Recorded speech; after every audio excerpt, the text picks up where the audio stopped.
that's actually really cool to me. I mean, I think you got to honor the deer with pictures. You got to. It's more about the deer. I mean, at the end of the day, I killed a 4.5-year-old deer. That deer. And that's what a lot of these scoring systems are like. They want to honor the deer and how many inches it grew. Yo, what's up, y'all? Minor Assassin. If you have any interest at all in listening to this episode, you're probably a hunter. And if that's the case right now, you're either tagged out, sitting home on the couch, or out there grinding, or just dreaming of a 200-incher to walk on by.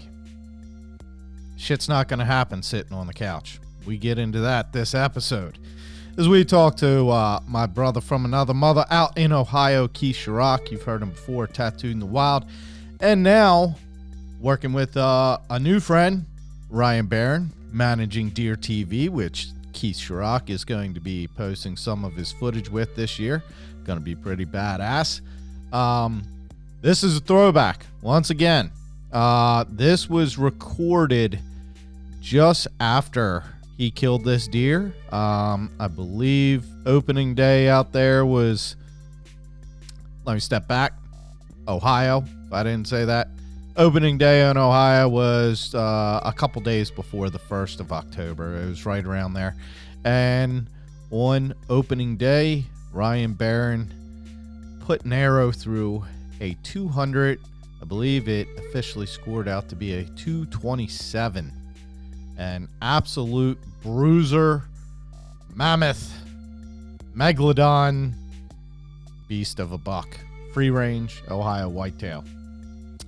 We recorded this episode. Wanted to get it out kind of quick to break the news and everything, but at the same time, there can be questions, controversy, and more than anything, jealousy when a 200-inch deer is dropped. And just to make sure, if another perfect example, Ross Bigger, Working Class Bell Hunter, was just talking about it on Working Class Bell Hunter podcast. Things can get weird when you kill big deer, and people want to know where you are, and they want to backdoor you or even trespass or poach.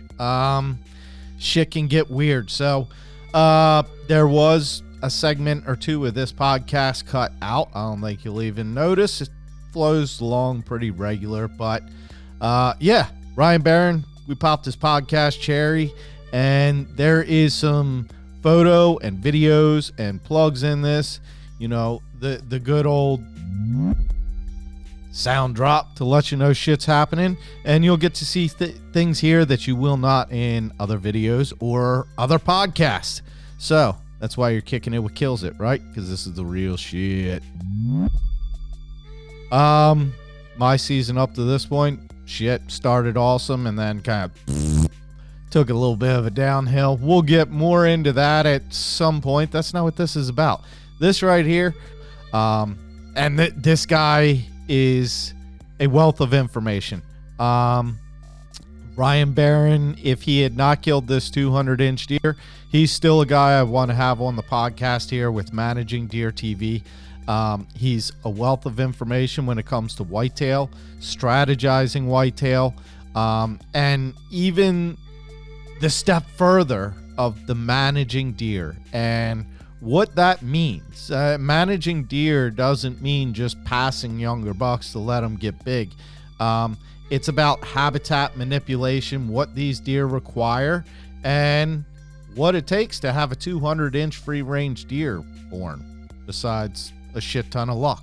There are maybe a few factors that you can help keep the right deer in the right place and call your habitat their home until they explode into something unique like COVID.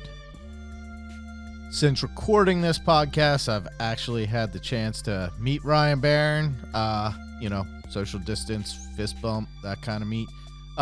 Good dude, and we got to sit over another incredible fucking whitetail that was named by Sharrock Zeus. and Zeus taped out to be somewhere in the mid 160s as a clean symmetrical 8. What his actual net is and shit, I don't fucking know.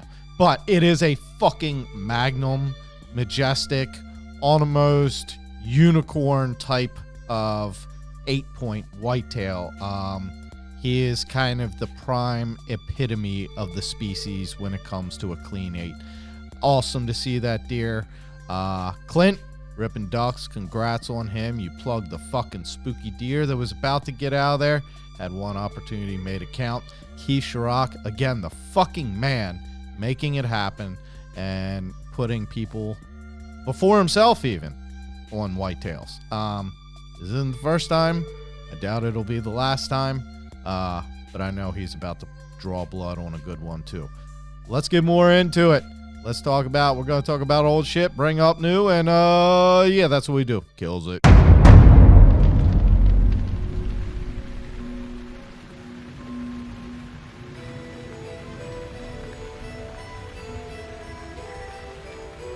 You were born primal. You were born primal. What the fuck's up, y'all? Modern Assassin. Firing off from the farm here in the Free State. And this episode connecting with some of my Ohio fam. You've heard him before, Keith Sharrock. And out there, shed a lot of blood with this dude. And he's introducing me to another good buddy of his, Ryan Beran of Managing Deer TV. And this motherfucker has dropped some big bone. This episode kills it. What the fuck's up, boys? How's it going? What's up? Not bad. Yeah, Keith, you're just getting out of the blind, right? Yes, sir. Me and Steph Ches. So we're trying to get old Amos or Frank the Tank. So Frank's got a death wish for 5 years now. So, but it was slow. We got a little bit of heat come in today, and so just wasn't in tonight, I guess. You had Lady Luck with you and didn't happen?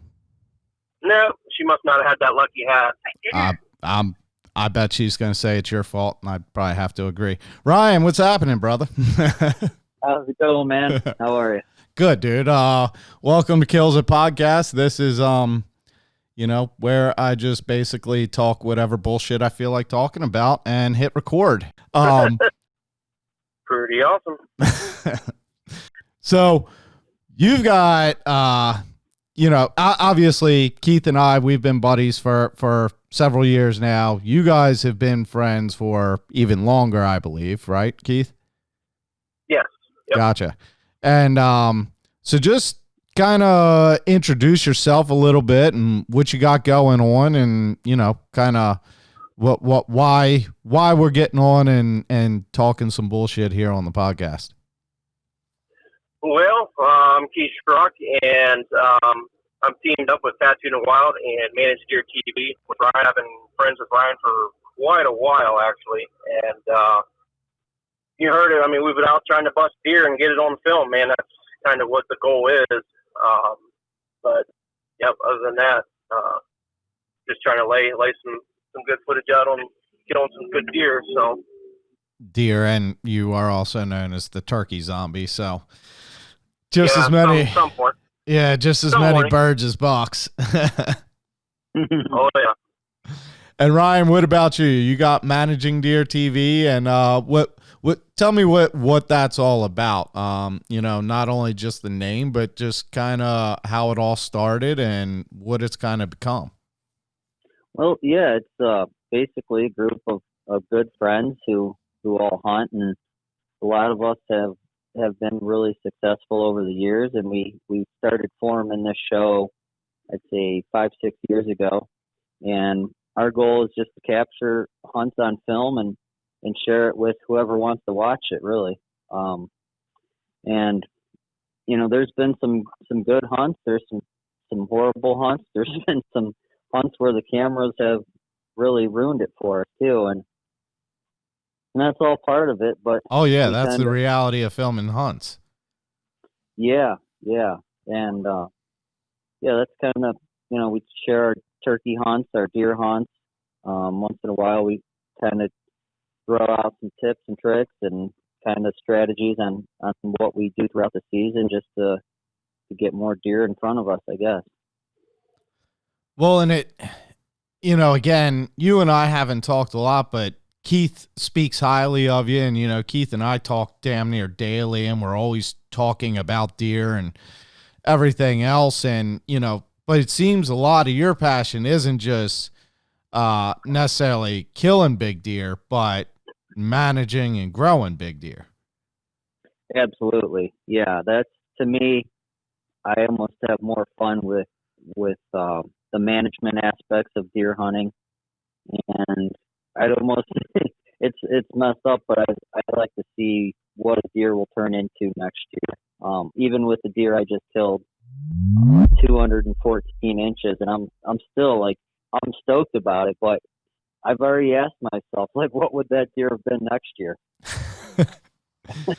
And that's messed up, but because he had what, like a 40 to 60 inch jump from last year or something?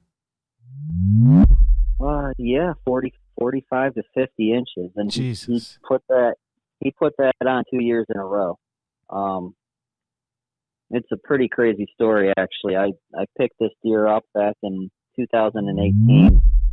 I started getting pictures of him, and I don't know what he was as a 1.5-year-old deer, but at 2.5, he was a mainframe 10.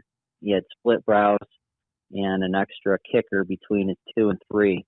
And I remember telling my dad, telling my buddies, like, this is I've never seen a young deer look so good. So I watched him throughout the year and took care of him well.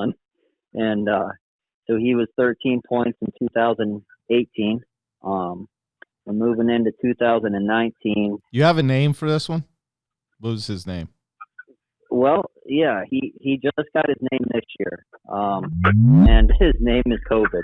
There you go. All right. Yeah, he was like 19 points last year, and we started off 2020 here, or 19 with COVID, and I'm like, that's a perfect name for him, especially if I kill him. So that was your intent, you passed him these other years. You got sheds from him in these past years? Yeah, I do. 2018, I have his right side shed. I believe I found that right in his bed. Actually, a buddy of mine found it right in his bed. And then that shed was like roughly 122 inches. If he had both sides, we figured him to be like 22 inches. I figured you had sheds since you were talking numbers of what he had grown into. And yeah, and I mean, we were able to really, from all the pictures, you can tell how many inches they have on both sides. We're pretty close. Within a couple inches. And so 2018, he's roughly 122 inches. And then moving into 19, it's crazy. I didn't really pick him up in 19 until midsummer. He was probably halfway grown in 19 when I picked him up. And first picture again that year was on a trophy rock. That thing had sat there all year, and Trophy Rock had just came out with a product called Cherry Bomb, and I threw that on top of the mineral site, and first night out, that deer popped up on it, first one. No shit. Yeah, it was crazy. It was something I really, for some reason, like that smell. And so that year, watching him grow, and he's a big deer. I'm figuring him to be 155 that year, which was last year, 2019. He was like 19 points. So 2019, he's that deer that you love to have on your property, but he's only 3 years old, and you're not sure if you want to shoot him. Yeah. Because I remember getting a text from Ryan last year. It was, I think you're hunting him in one of your clover plots, and you text me. He's like, "Man, I just passed that that non-typical buck," and I was like, what? We thought he was nuts for passing that buck, but and the crazy thing is seeing it. What Ryan's seen the potential in that thing goes back to managing managing those properties right and knowing what these deer could potentially be. And yeah, there's a lot of us thought he was crazy for passing that deer up. Oh yeah, So, well, I mean that's the thing. He let it blow into a 200-inch or 200 plus 214, and the first thing he said was, "Man, I'm wondering what that deer would have been next year." Yeah, that doesn't happen too often, but Ryan. Just to kind of expand on that story, the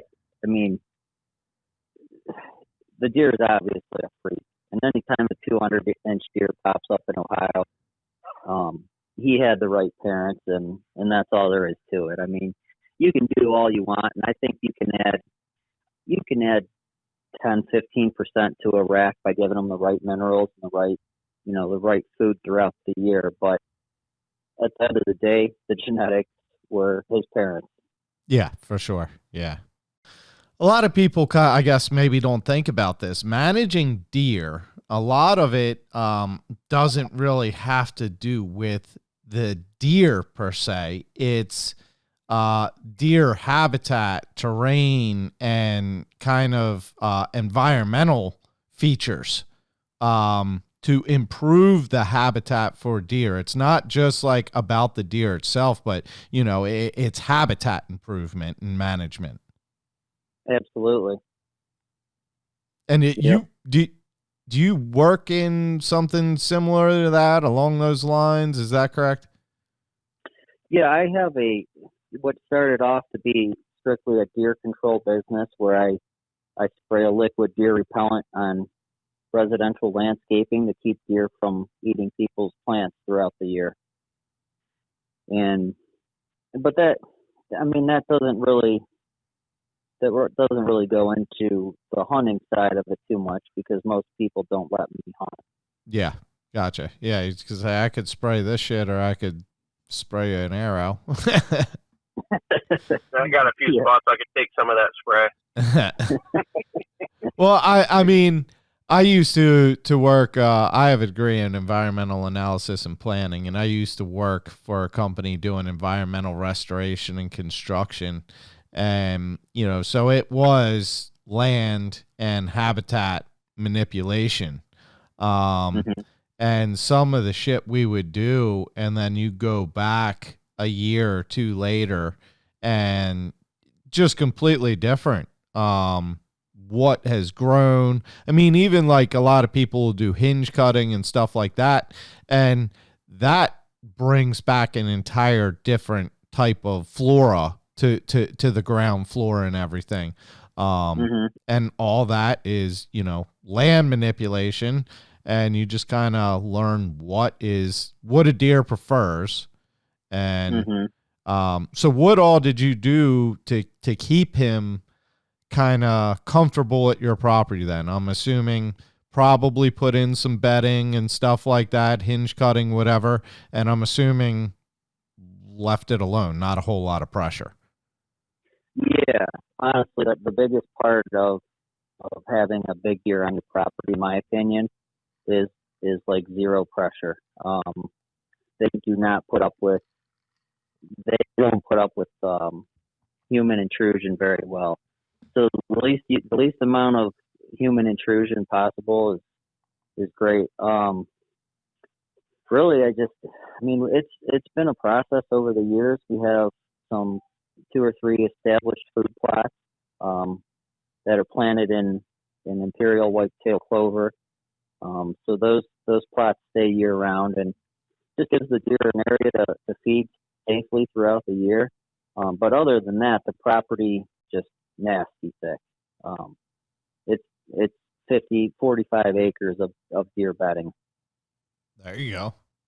So as long as I stay out of there and play my wind right, and the food plots are placed in the right position so that you could go in on a predominantly west wind and hunt the plots, and it's set up right. That's all there is to it. But I was lucky enough to have a big deer on my property this year. Well, you killed this one opening day. Yeah. Last year, was it fairly late in the season? When I passed them? No, when you tagged your buck last year. No, dude, I ate my tag last year. So I passed the deer I shot this year on, I believe it was November 12th. And I was hunting a different deer, and I had actually seen him that night chasing a doe, and he was hard on a doe. It was another mature deer, 4.5-year-old deer. And so last year, COVID was actually a 3.5, and he was a little bit down on the pecking order. He wasn't too far behind this doe, but he wasn't the one that was right on her. So they had went past me, and he was chasing her, and I was grunting, and then I had some does come out on the clover plot behind me, and I was grunting back at them, and all of a sudden I just heard this deep, guttural grunt, and I looked behind me, and he's already standing right on the trail, kind of just postured up, looking at me, and I looked at him, and I just remember thinking, like, holy crap, what deer is this, because like I said before, he was what I thought was 155 inches, but after finding the shots, we figured him to be like 167, 168. Gotcha. So he's standing there, and the does are right around him, and he comes over. He goes completely broadside in like a 12-foot opening, and he's just pounding clover, like ripping it out of the ground like he's the king, And I come to full draw on him, and actually, I think I remember putting my finger like in front of the release, getting ready to touch off, and it was right on his chest. And I'm like, I looked at his body, looked at his neck. I'm like, I can't do it, and I just held there. And actually, he kind of caught me letting down and looked up at me, and he knew the does were right there though, and so he kind of went in front of me where it was real thick, and he just stood there and watched them, and then he took off after that other buck and doe that I had seen 10, 15 minutes prior to that. That's a hard one, especially at full draw to let back down one. Yeah, I was like, damn, that deer is way bigger than I thought he was, Mm. Well, what I was wondering is, I mean, you killed COVID this year, opening day. I would think that property, if you have a shit ton of bedding like that, how do you usually hunt that? Are you killing most of your deer, tagging most of your deer like early season on that bed feed, or is it during the rut when you got bucks checking that bedding? Is it late season when they're desperate, or are you kind of letting the moultrie do the work for you and tell you where you need to be when and who's around? Yeah, I mean, honestly, I just kind of sit back, and last year I was really patient, waiting on the deer that I wanted to kill, and he ended up getting killed by another buck. But no shit. Honestly, I've only killed one other buck on my property in the last 15 years. I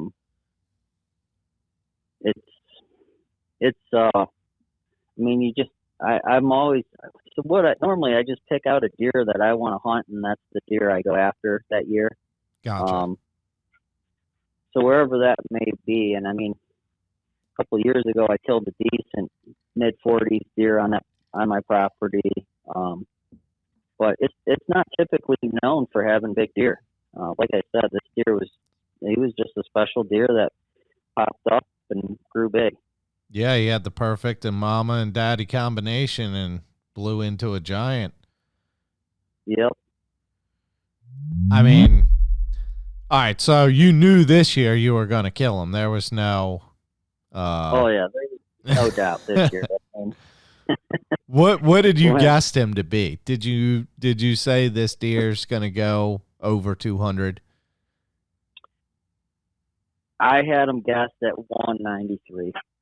Gotcha. Keith, what was your over under? I mean, Ryan was sending me pictures of this thing clear back just after turkey season. He's like, I remember seeing nubs, and he's like, this is him.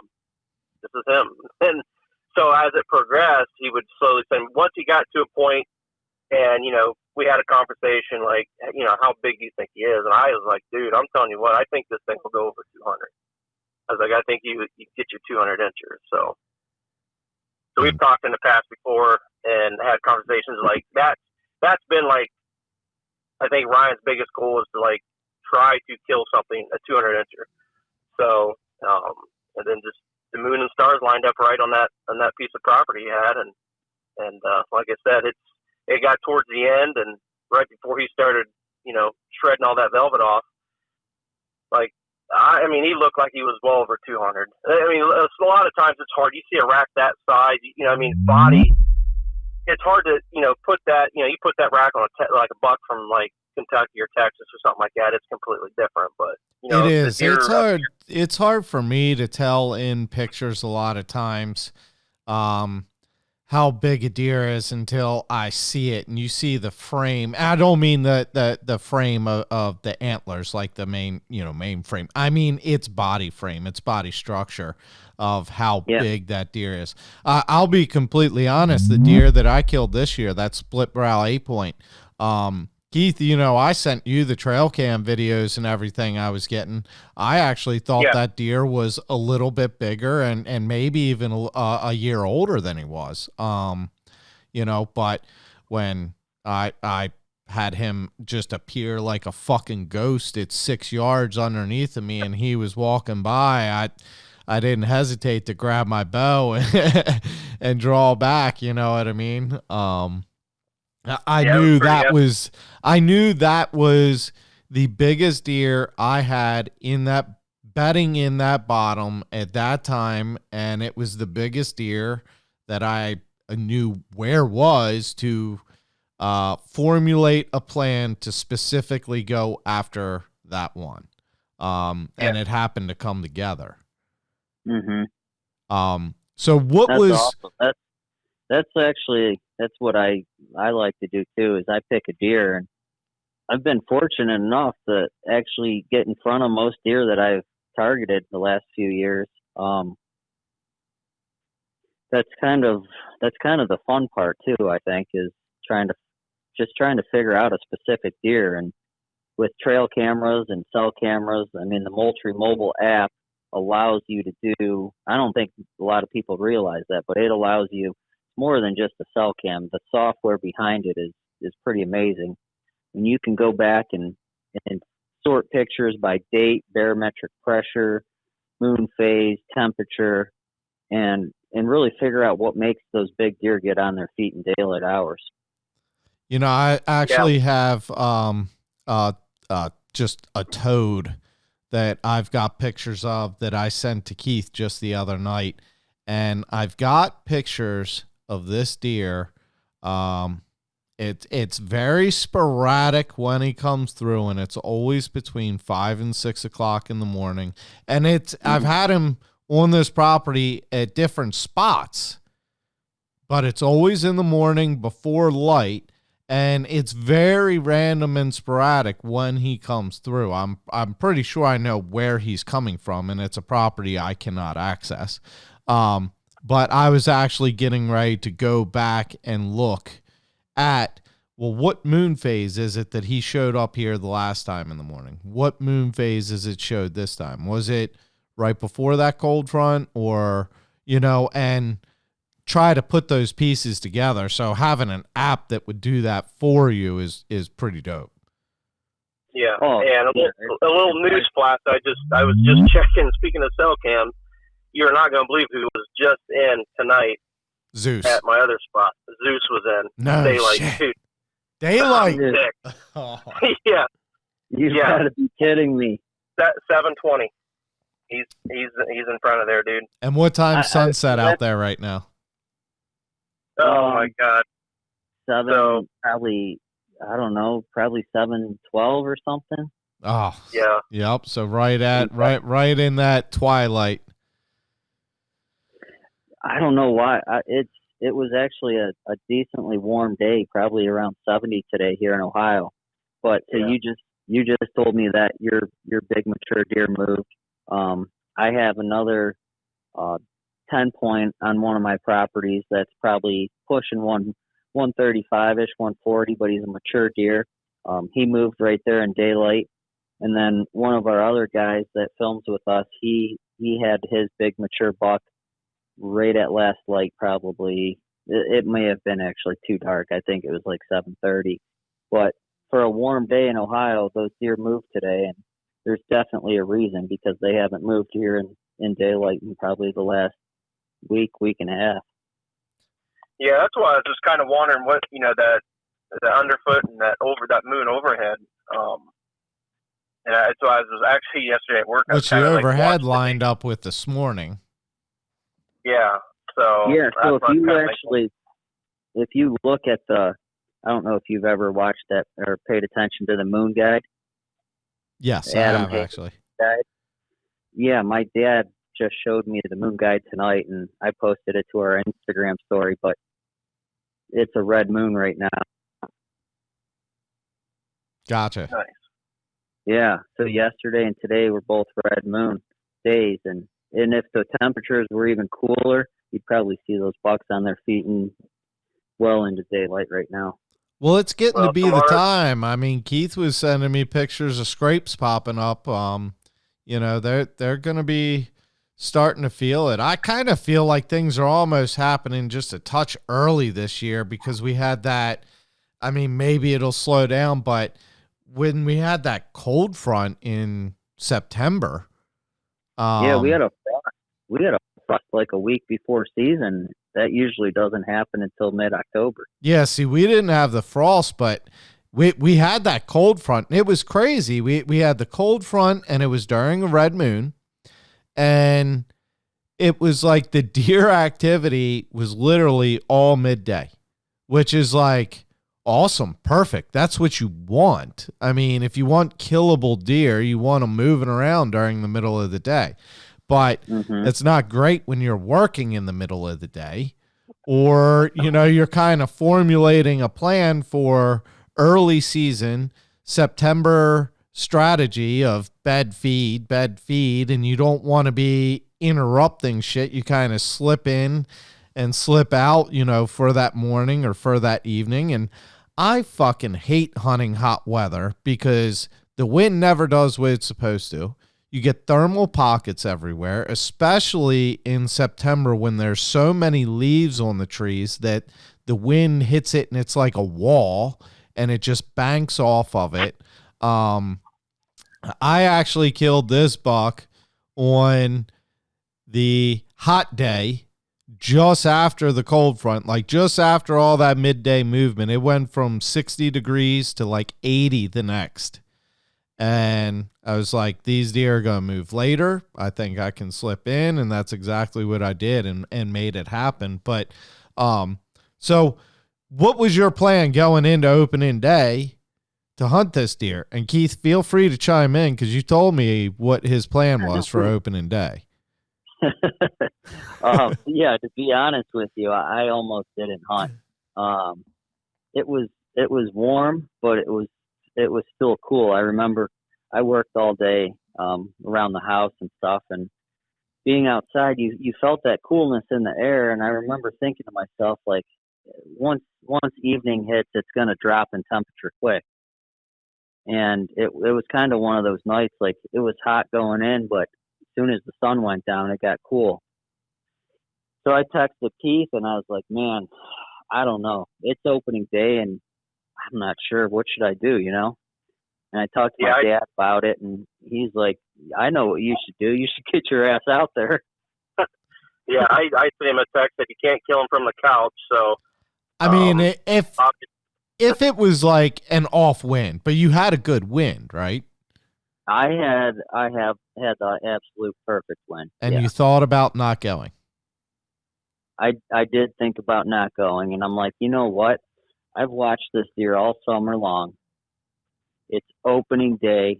He's finally a legal deer to be hunted. Why not go? Do you Like, think the you worst had that happens, don't subconscious see 'em. of, do you think you had the subconscious of, I don't want to kill him quite yet, or you're still enjoying watching him grow and do his thing, or you know what I'm saying? Oh yeah, for sure. I miss waking up at 3 o'clock in the morning to see if he's been on my mobile camera.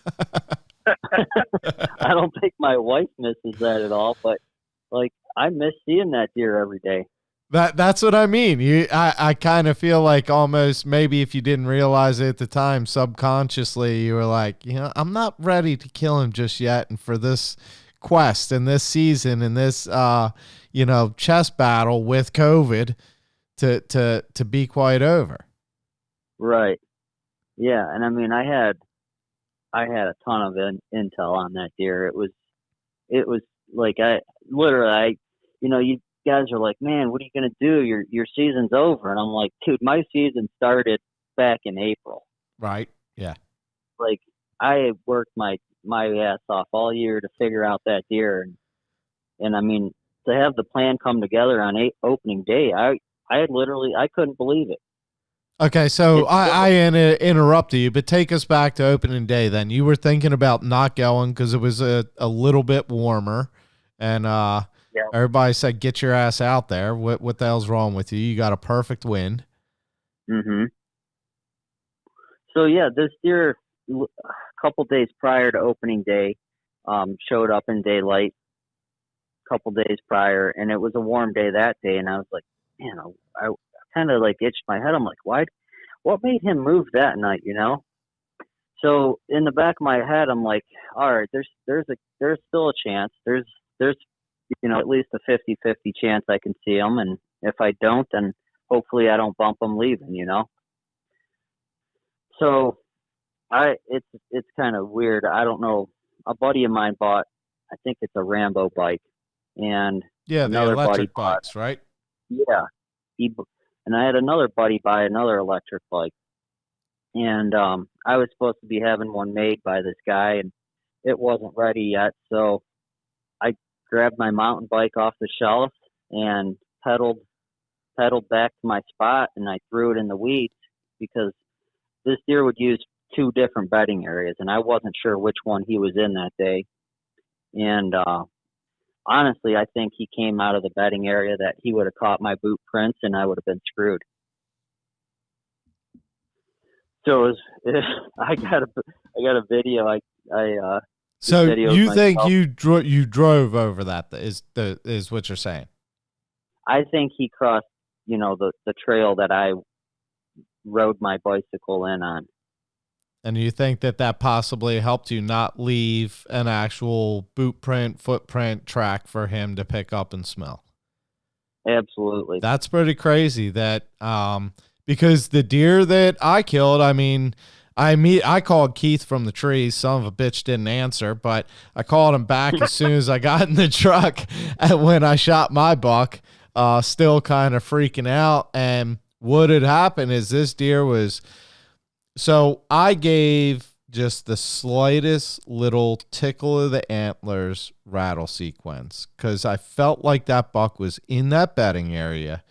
And I felt like with it all of a sudden flipping 20 degrees warmer that day, he was not going to get up early and wasn't going to be that midday activity anymore. And when it got to be like 6:40 and I hadn't seen anything move yet, I'm like, fuck it, I'm going to try something. And I turned on the cameras. I tickled the antlers super light. And even after I did, I thought to myself, I'm like, well, that was fucking stupid. There's no way anything could have possibly heard that over these crickets and shit. Like, it's just, in the swamp bottom and these frogs and all. And I hang up the antlers and I look over and this buck is 6 yards away from me, less than 10 seconds after I hang up the antlers, walking past, and he was about to walk into a perfect little shooting lane, and he stopped. Because that's right where I had stepped over these two little, like, marshy creek ditches. And he stopped right there, sniffing the ground, raising his head, looking around. And he was in this super thick spice bush to where even though he's only 10 yards away, I have zero shot. And I think just my scent control and the way that I use ozone, the way I ozone my clothes and the way I pack in and everything, I think that buck thought I had been there much prior to when I actually was. And he flicked his tail, and when I did, I was like, holy shit, this son of a bitch is going to continue. And yeah, let's talk about ozone a little bit. Yeah. What's your scent practice? Well, this is kind of cool. We keep like starting to tell the story and then I interrupt you and then we get into like a breakdown of some of it. We just got into, you feel like you didn't pick up your tracks on the scent. What's your scent regimen going in to kill COVID? A scent freak. I mean, I do everything possible, starting with washing clothes. A lot of guys, let's talk a little bit about washing clothes. So your wife or whatever, maybe you live alone, whatever it is, but you probably wash your clothes with some sort of detergent that has mountain air or fresh linen scent in it, right? Yep. And know what you're saying. Just typical laundry detergent for your everyday clothes. Yep. So that's in your wash machine, right? And you think you're going to throw your clothes in there and dump some scent-free detergent and everything's going to be okay. Well, it might be, but I take it a step further. I generally will run one cycle. I'll dump some scent-free soap in, run one cycle, wash my clothes. And I actually almost did that when I went to wash my clothes for the first time this year. And then I said, you know what? Dude, you're hunting a 200-inch deer, possible 200-inch deer. I took some water in a bucket. I washed my clothes with scent-free soap and I air dried them. So that way there's no chance of any mountain air scent, whatever you have in your washing machine, getting on your clothes. Then the next step, you throw them in your dryer, which has that same scent from coming out of the washer. Even if you clean out the lint trap, there's still a little bit of shit in there blowing around, circulating and heating up. Yep. Yeah, it's all on the inside of your dryer. And so that's another thing that I don't like doing because I don't have a separate washer and dryer for my hunting clothes. So I air dried them that time. And then what I like to do is a couple of years ago, a buddy of mine brought a scent crusher bag down to my hunting camp. And he's like, check it out. Look what I just got. And I'm like, what's this all about? And he said, well, it kills off your scent with ozone. And I'm like, well, let's test this thing out and see how it works. So we threw a dirty pair of socks in it that smelled pretty bad. And a couple minutes later, 15 minutes later, we took them out and there was zero scent. I mean, you could not tell that those socks had been worn for the last day. My first test with it was my dog's vest, my dog's hunting vest. You tested it out too? Oh, yeah, of course. Yeah, actually, I mean, I don't know, Keith, you might even remember. You remember when I had that black tote and I had a battery that was used for emergency lighting, like for buildings, those big, dense emergency lighting batteries. I would have them inside a plastic tote wired to a connector that was made for a cigarette lighter to plug in your car for an ozone generator for your car. This was before Scent Crusher or anyone else hunting kind of did this shit. And it's crazy how I found out about ozone and it killing scent and odor is because I actually got into training a scent hound years ago. I had a dog I trained specifically for tracking deer. And one of the things I learned is if you were hunting a power line, your dog is not going to be able to follow that scent trail from one end of the power line to the other. If that deer crosses a power line, just go underneath the wires, get to the other side, and let them then pick it back up. Because there's so much electricity going through those big power lines that it's actually ionizing the air and killing scent. Wow, yeah, I guess I never realized that. That's pretty cool. You remember I used to have that big black tote where I had the batteries in and shit, yep. Keith? Yeah. Absolutely. Yeah. Absolutely. Yeah. Yeah, I guess my first time ever using Steph got me one for Christmas a couple years ago. I got the tote, the Scent Crusher tote. And I work with raw fish oils and sitting in a rail car for months. So at ambient temperature outside, sometimes in the 90s. So a lot of times I go out to do repairs. The shit will get on you. I've got like an FR hoodie. Oh, I've been in your truck. I smelled it. Oh yeah. So I was like, you know what? One of the guys I worked with, I was so excited I got this thing. I was like, dude, this thing kills all the scent. He's like, kind of looking at me, shaking his head. Yeah, do the real test. See if it kills that freaking smell off you, that jacket. Dude, nothing. I've washed my hoodie a million times. I've had it sent to the dry, and that smells. I mean, it's nasty, dude. It smells like Lake Erie on a late August day, man. It's nasty. So took this thing. I mean, 15 minutes. I put it in there 15 minutes, and they say let it sit for the same amount of time you put it in there for. I swear to God, I pulled that thing out. Nothing. It was gone. I mean, I had guys at work buying the tote just so they could put that shit in there. I don't think there is any hunting product that I use that has changed the way I hunt as much as Ozone, Scent Crusher, whoever you want to use, whatever. I use the Scent Crusher bags and I love it. Even though I had my own homemade thing that worked great, the Scent Crusher bags are awesome. And I bought the roller bag. I fucking love it. And it has changed everything about the way I hunt and the way I can prepare for deer. It's amazing. Yeah, it's a game changer. I mean, going back to a little bit more of my scent control regimen that I use. So we talked about washing our clothes and everything, and then we'll throw them in the scent crusher bag and kill off any scent that may be left over.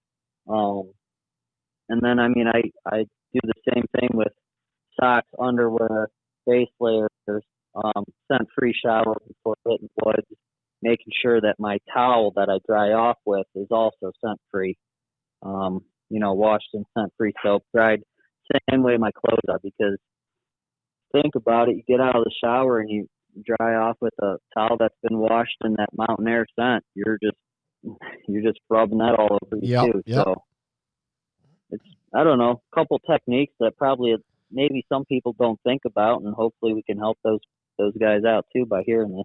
Well, one thing my dear like Fresh Mountain scent. Remind Zeus of being on his mountain in his clouds on the mountain.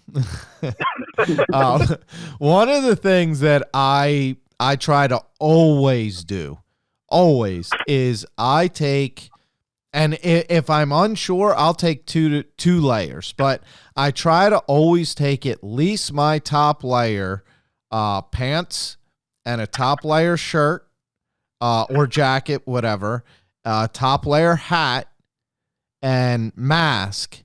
All I pull out of the Ozone bag, I roll them up super tight, and I pack them with me. And it's not until I have my stand set, everything ready to go, ready to hunt, I will then take a final layer out of my bag or packed and bungeed to my bag, however I have to do it, depending what time of year it is, what I'm carrying. And I will put that on after. And you get that fresh burst of ozone as you're putting all this stuff on that's fresh out of, being in my bag again after coming out of my Ozone bag. And I just truly feel like putting on that last layer that's been still fresh ozone just kind of locks everything in. And if nothing else, it gives me more confidence because I believe that deer can tell time and distance with their nose. They can tell by your track that you either came through recently or a while ago. They can tell by your smell whether you were close or you were far away. And I feel like Ozone, even if that deer gets downwind, or even in my complete scent regiment, that deer smelled where I crossed those two little creek seeps. He did. He stopped. He smelled me. I feel like no matter what you do, a deer is still going to pick up your scent and still going to smell you. But I feel like the Ozone dissipates it enough to where that deer feels safe that you were either in there a long enough time ago or you were far enough a distance away to where you are not a concern or a threat. But I can guarantee you they still smell you. Yeah, it just brings it to I think it brings it down to a tolerable level, really. Exactly. And you think that's what the bike did for you. Exactly. You feel their nose being 10,000 times better than our noses. So you're not going to slip it back past them 100%, but you're going to make it to the point where maybe he was here yesterday, you know? Versus, exactly. Damn, that's a fresh scent. That guy is here now. Yeah, I feel like the ozone just breaks it up enough to confuse them. Exactly. The bike did that, and then, you know, hopefully I had a good win, but my human scent was also diminished a lot too. But I mean, I had another buck, two other bucks prior to them, and they fed through the clover. And I had the one deer actually. Let's get back to the story. The one deer, second one, he came out, fed through the clover, and walked right down the trail that was next to my stand. And I'm like, you got to be kidding me! This deer's gonna hit my boot prints, and opening day, you know, I don't want to hear it. And he kind of walked down, and he had his head up as he was walking past. As soon as he hit my prints, head went down to the ground, and he smelled it, but it didn't freak him out. He kept on moving, and he went back behind me, and he stood there. And it's kind of funny you said you rattled your buck in, because as he passed me, I heard another deer walking in the woods at that time. I heard a few sticks break, and he went back behind me, and he was looking in there, and I kind of just quit paying attention to him. But then he went into that woods, and I heard antlers tickling back there, like nothing hard. It was just like they put their heads together. And then they stop and look up. You know, they're not pushing. They're just kind of locking their heads for a second. That's exactly what I tried to mimic. Yeah. And I think they already know their pecking order. I think it's the younger deer that usually do that. It's kind of like giving a little shoulder bump or chest bump. Like, hey, are we gonna, like, how strong are you when we meet again in another month? But you already know I'm bigger than you. What are you trying to prove, type of thing. And yeah, it's pretty cool if you really think about the deer and how they have their pecking orders and how deer get kicked out and such. But I mean, now that the deer I killed is gone, I'll be curious if anything decent shows up this year, because it's no different than humans walking into a bar and you're like, damn, that dude's kicked my ass before. I think I'm going to just keep going. But now, I think that's what smart people do. I don't think I would. I mean, now if a new deer moves in and he's like, all right, I'm gonna try to rule this roost, you know. And well, that's a perfect segue. What was the attitude of this buck as you had him around? You said at one point you could tell by the way he was following the doe, he wasn't quite top of the pecking order. Do you feel like, you know, as a 3 and 4 year old that he kind of ruled shit, or did you have some, you know, bigger body deer? Obviously he's got the superior antlers, but what about just attitude and just body weight? Yeah, I mean, I could tell that day. I'm like, he's getting sloppy seconds. He's not the biggest. He's not the most mature deer in there, and he knew that deer that other buck was on was in heat. But I think he probably had already been bounced off her before, and he wanted to stick around, but he wasn't right there with her, you know. Right. All right, so back to you're in the blind and you got some antlers tickling behind you. Yeah, so I'm in the stand. I got the antlers tickling behind me, and it still didn't click into my head. Wait, are you in a stand or a blind? I'm in a stand. Oh, okay. I don't know why. I thought you killed him from a blind. Okay, continue. Well, I do have a redneck Philly blind there, but I hung a stand so that my scent would travel a little bit higher, because that blind's only like 8 feet off the ground. Perfect. Okay. And again, with leaves on the trees and it being hot and muggy and everything else, you knew you needed just that few foot advantage even. Mm-hmm. Okay. Yeah, I think when you're 25 feet in a tree, your scent's going to blow above a lot of deer and travel further before it, especially depending on the pressure, but it's going to move further away from your stand before it gets knocked down. Right, and right. what deer can smell you, Perfect. Yeah. So they're tickling antlers right behind me, and it's getting to be that prime time, and it never really dawned on me. I'm like, I don't know what deer that is, I'm thinking it could be him, but then it kind of just went dead quiet, and I never heard another stick break. I didn't hear a leaf crunch. I didn't hear anything. And that deer the first time I seen him he was stepping out into the food plot. And how far away is he at this point? I'd say 18, 20 yards. Oh, Jesus. So you already have the shot. Your first glimpse is he's stepping out broadside of you. You're good to go right now. Yeah. He was, I mean, if I could have seen him coming through the trees, but with the leaves on the trees, it's so thick you can't see anything in the woods right now. Yeah, for sure. If I would have seen him coming, I mean, I would have stopped him his first 2 steps into that food plot and drilled him. But so he walks out, and I'm just sitting there. I'm like, holy cow, here he is, And he walked out, and he kind of circled around. He went out into the food plot and then turned left, and he circled, and that's kind of when I had my shot, and it was like 27, 28 yards. You already had the cameras rolling at this point? I wish. I did not film any of the hunt. Oh, no. No. So it kind of goes back to a couple of years ago.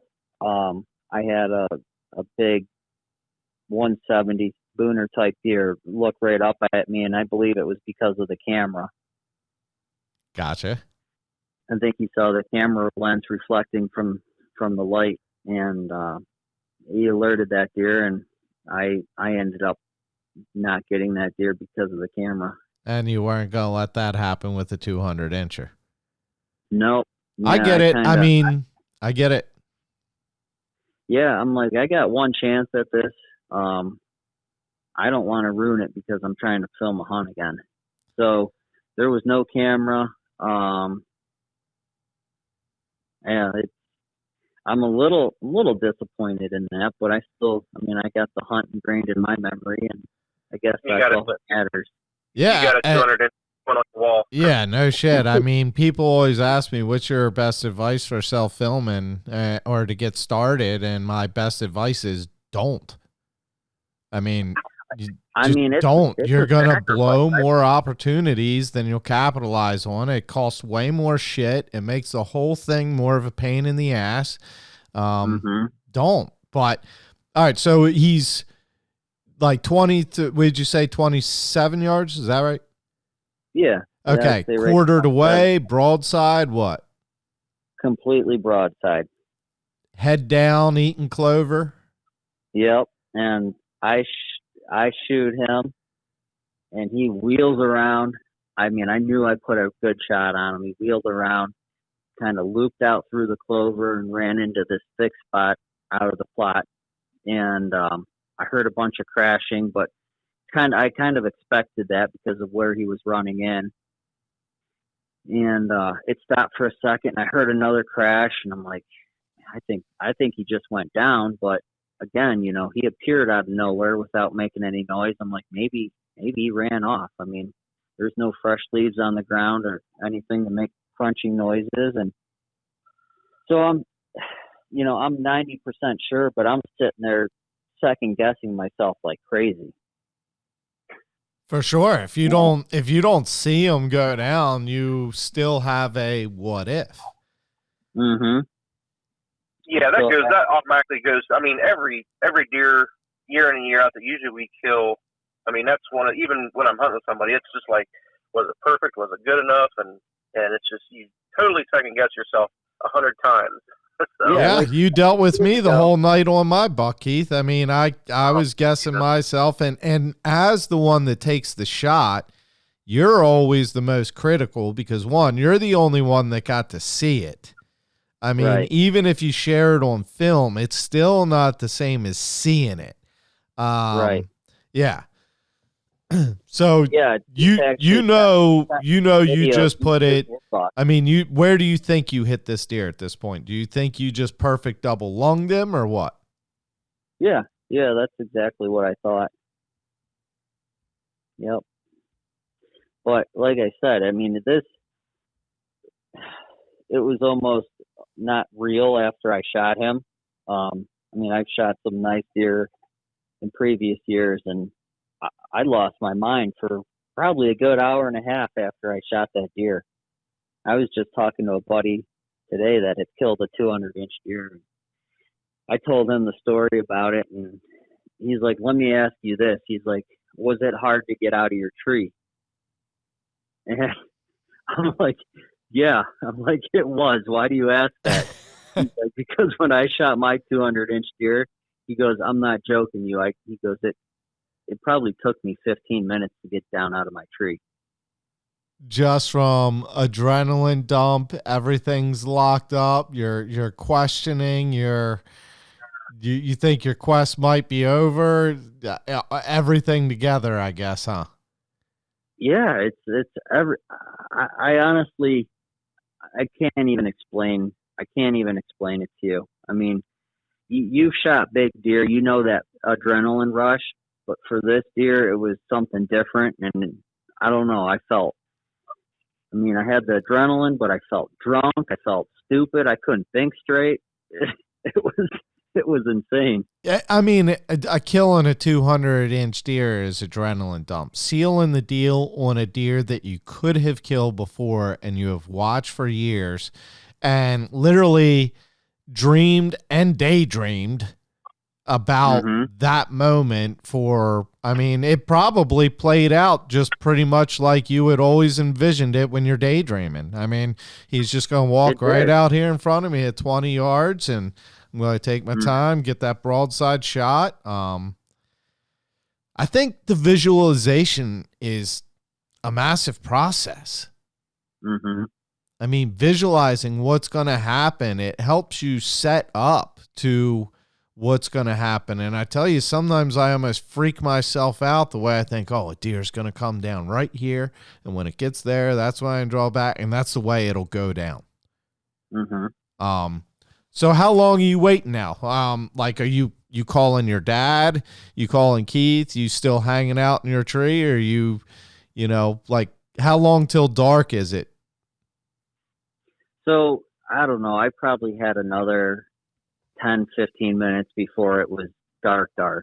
But I sat back down in my stand and I'm like, I don't know. I sat there for probably 5-10 minutes just trying to figure out, like, what do I do now? Like, I'm like, do I even want to get out of my stand and make any noise? Like, what do I do next? And my cell phone was at like 1% battery, and it ended up dying probably a couple minutes after I shot him.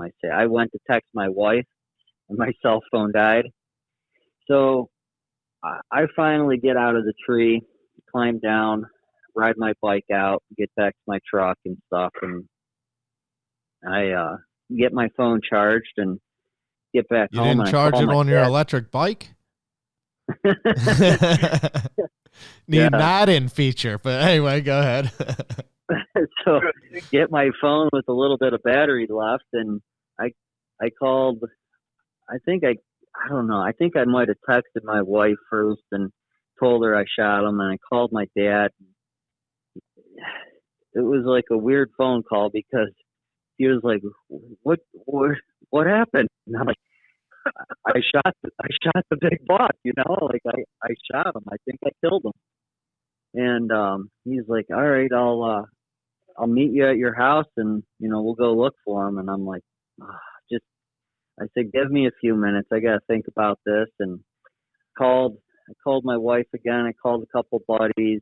I don't even know when I told Keith, honestly. Like, this is the part where I kind of still was like freaking out. I really didn't know what to do. Yeah, everything's kind of a blur and timeline mixes up a little bit at this point. Yeah. Yeah. Well, that evening, we had Caterpillar out from Cali hunting with Ryan at the farm. I know exactly what happened. Caterpillar hitting that real nice buck at Ryan. They found him. Well, Ryan finally sent me a picture. I was at work. Yeah. So anybody at work, don't listen to this. But anyway, so I was at work. So I get a text from Ryan of a picture with Caterpillar. I was like, oh, hell yeah.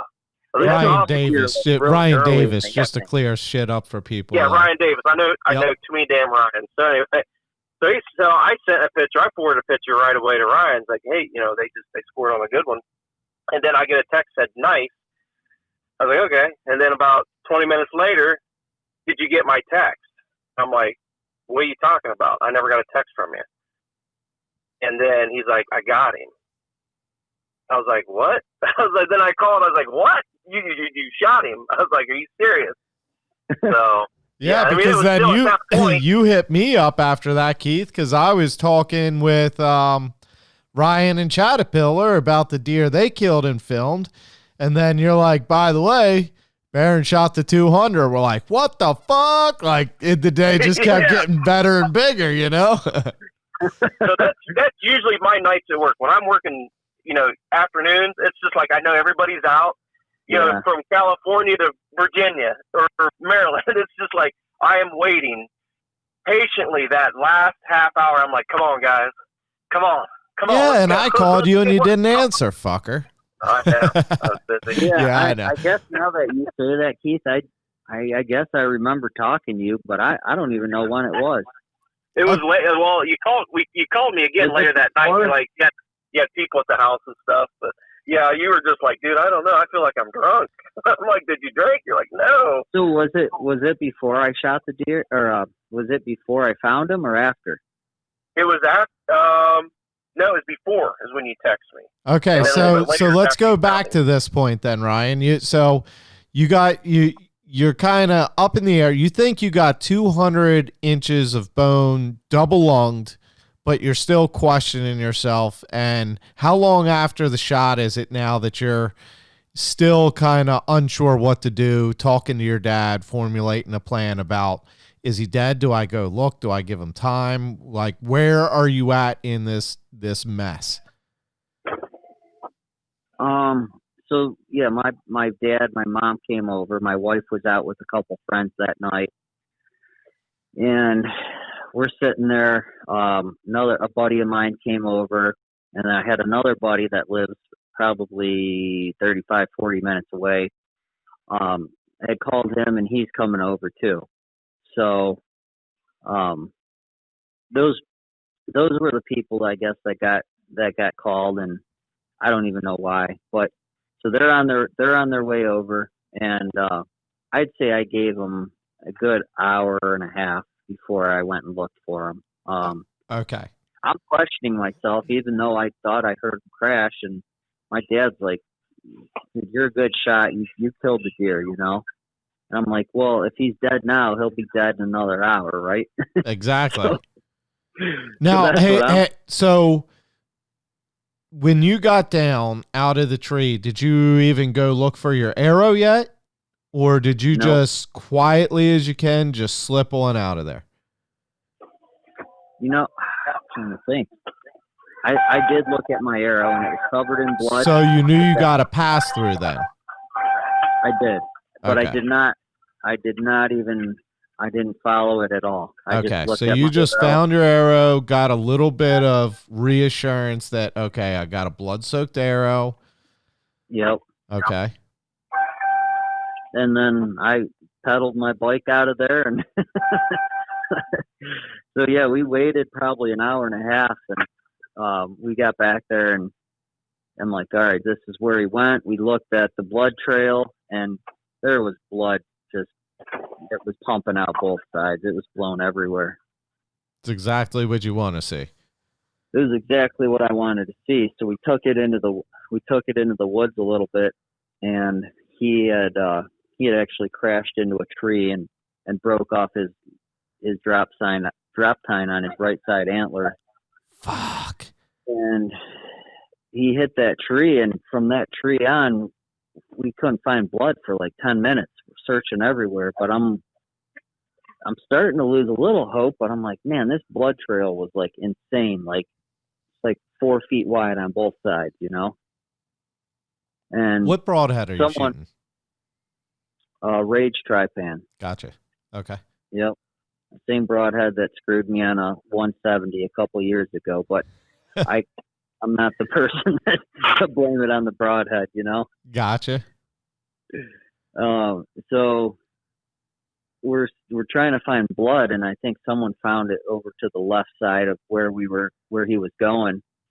And so I started walking over that way, and I just happened to shine my light to the left, and he was laying right there. I mean, we were within 15 yards of him the whole time. Mm. Yep. So you were the first to see him? Yep, I was. All right. So I grabbed him. His rack was face down. I grabbed him. I'm like, you gotta be kidding me. Broke off his drop tine on his death run. And I've looked for that thing 3 or 4 times, and I cannot find it. Really? I had a buddy of mine with a shed dog look for it. I had another guy come over this morning that has 3 shed dogs. He looked for it for probably an hour this morning with 3 dogs, and could not find it. And you're positive he had it when you plugged him? 100% sure. Damn. We found one little chip to it about 2 feet left of the tree. And what happened is he hit that drop tine on his right side, plowed it into a tree, and the chip from the inside of the main beam popped off, and it was laying like 2 feet away. But the rest of the tine, who knows where it's at. You think it's in the tree? No, it's not in the tree. It's probably... I mean, like, stuck in it, not like up top in it. I mean, like, did he maybe pierce the tree and snap it? It broke off right there. I'm 100% sure it broke off right there, but I think it's sprung so far that I don't believe I'll ever find it. That hurts. So 200 inches you pick up, and first thing you notice is he busted his drop tine. Yeah, that was kind of a sick feeling because I've always wanted, I mean, I don't know, I never really thought I'd kill a 200-inch deer, but a drop tine deer has always been on my bucket list. I've always wanted to drag a deer out of the woods with handlebars, you know? Gotcha. Yeah. I don't know. I think they're cool. I guess just because they go the opposite way they should. I don't know. Yeah, for sure. It is just something cool about it. Yeah. So how many scoreable points is there on this deer? There's 25 scoreable. And that's including that drop tine. Is there anything of the drop tine left? Did the whole thing come off, or just a piece, or? It was probably 3.5 inches that I lost. And I think there is about 1 inch of scoreable drop on that side left. Gotcha. Yep. Insane, dude. Insane. I mean, so as you're sitting there, are you kind of in disbelief that it's done, that it's over, that you've got him, or where are you at with this? Like, as you're sitting there holding him. Yeah, it took a couple days for it to sink in, honestly. Like, looking at him, you know, first time I grabbed his rack and he's laying there. And I had told you earlier I thought he was probably low 190s, but as soon as I saw it, I'm like, holy crap, that is the biggest deer I have ever shot. No doubt in my mind he's going to hit 200. Insane. Insane. And then you got Keith, dope ass photos and camera, come over and get some epic pics of him in the morning and everything else. And It sounds Yeah, like. Yeah, go ahead, Keith. Oh no, yeah, I was. Yeah, there's no doubt. I talked to him that night, and I had to work actually Sunday, so it would have been the Monday I came up. So he had him hanging up in the meat locker, and I think those discussions when we got up there was full body mount or not full body mount. So that's the question. So, but no, yeah, we went up, took some really good photos, and hung out there for part of the day, and I had to skip back down and get back down so I could jump in the stand and try to make something happen back here. But that's a deer you for sure had awesome, to see. Awesome pictures of that deer. Oh yeah, they're dope, man. But dude, it was crazy when I walked in and seen that thing. Just he actually had it on the ground when I got there, and I was just like, I I seen Don, Ryan's dad. I opened the door, and he was there, just kind of just this big shit ass grin, and I was like, oh my god, dude, this thing's just. I mean, that's like, a deer you got to go see in person. Yeah, I mean, it's just got that. I don't know what it is, but it's got like that a dark chocolate rack, and like I said, from the sheds he's got, I know they bleach out a little bit, but from the pictures last year and the year before, from the previous year, like, I mean, he had a nice white rack, but this thing but it still had velvet kind of, clustered in around the bases a little bit. But man, it just looked like one of those big Saskatchewan bucks, man. I mean, it was just that dark of a chocolate rack. So it's just absolutely gorgeous. It's hard to floss all that velvet in between 22 points. Brian left a little color on there, Yep.